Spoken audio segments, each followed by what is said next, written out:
In the aftermath of NEET UG 2026 fiasco, Government of India has constituted a high-level power committee headed by none other than Mr. Nandan Nilekani to bring in reforms. So here are some suggestions which I want to make to this high power committee.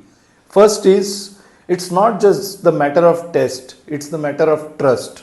In the previous years, we have lost trust with the schools, teachers, parents, students. So we should first look at establishing trust. Second suggestion is technology. Second T is technology.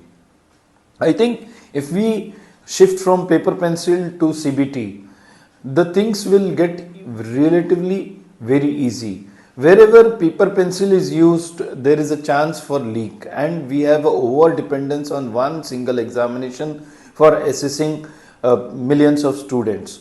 Maybe we can have tests in 2 sessions in a day, spread over 10 to 15 days, and we can have percentile based scores can be normalized, and relative grading can be identified on the basis of these CBT tests.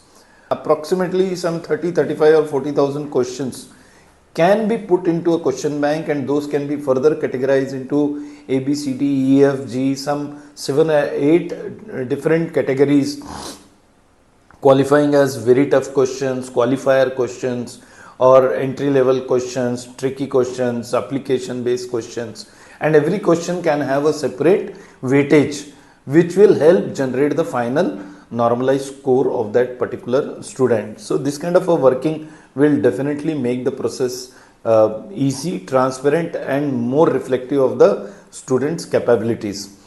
Further, I would suggest that a minimum class 12th marks cap should be there for eligibility to getting into the NEET counseling. So maybe physics, chemistry, bio, a student, if he or she scores 75% marks or 80% marks or 70, some cap has to be identified. Only then the student should be eligible for the counseling.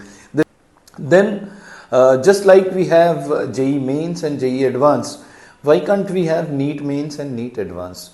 NEET mains qualified students may get an opportunity to apply only for private institutions and deemed institutions, and those who want to apply for AIMS or other government institutions or government funded institution should necessarily qualify for NEET advance. So consider a ratio of 24 lakh students for 1,25,000 seats, coming down to almost 4 to 5 lakh students qualifying for 65,000 government seats. This will be a better matrix and a better parameter to identify the right students for those seats in our government institutions. I also propose a practicing cap for MBBS doctors passing out of various private institutions. Currently in India we have 0.96 doctors per 1000 population, and in most advanced countries like US, UK, or countries like New Zealand, which have very good healthcare facilities, the number of doctors per 1000 is 2, 3 or even 3.6 doctors. So there is a lot of scope for us to increase the number of seats also, but we have to ensure that these many number of doctors don't end up practicing only in urban areas. To take care of this, I have proposed a practicing cap. Finally, I also propose a MBBS education pressure index. There are so many critical factors involved in ensuring proper medical facilities reaching out to the last mile population in the country. A combination of all these metrics should be evaluated to develop a medical education pressure index for every state, and this index could then subsequently be used by UGC or NTA or other government bodies to actually allow or disallow applications for new medical colleges in those regions.